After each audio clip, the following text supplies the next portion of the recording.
محترم دعا کا امام نے بتایا کہ یہ وہ دعا ہے کہ جو مومن کا ہتھیار ہے، اور اسی لیے تو ایک مرتبہ حضرت موسیٰ جب خدا کے پاس آئے اور کہا، دعا ذہن میں رکھیے گا کہ مولا سجاد کی کیا دعا ہے، کیا کہا موسیٰ، جناب موسیٰ کی کوئی دعا تھی اور وہ دعا، اچھا جناب موسیٰ جو یہ کلام خدا سے کر رہے ہیں وہ ہمارے لیے ہے تاکہ ہم معرفت حاصل کر سکیں. کہا کہ یا اللہ میری ایک دعا ہے قبول نہیں ہو رہی. کہا موسیٰ اس زبان سے دعا مانگو جس سے گناہ نہ کیا ہو.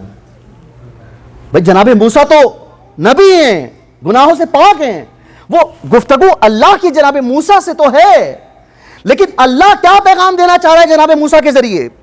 موسیٰ اس زبان سے دعا مانگو جس زبان سے گناہ نہ کیا ہو.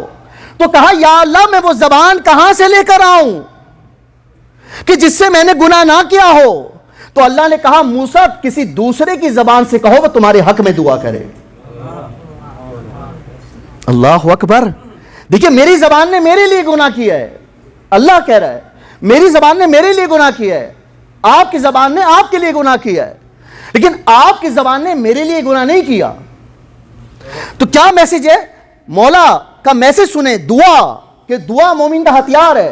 مولا یہ کہہ رہے ہیں کہ تم اپنے حق میں جو اللہ سے دعا مانگ رہے ہو، اگر دعا میں قبولیت میں تاخیر ہو رہی ہے تو دوسری زبان سے کہو کہ وہ تمہارے حق میں دعا مانگے.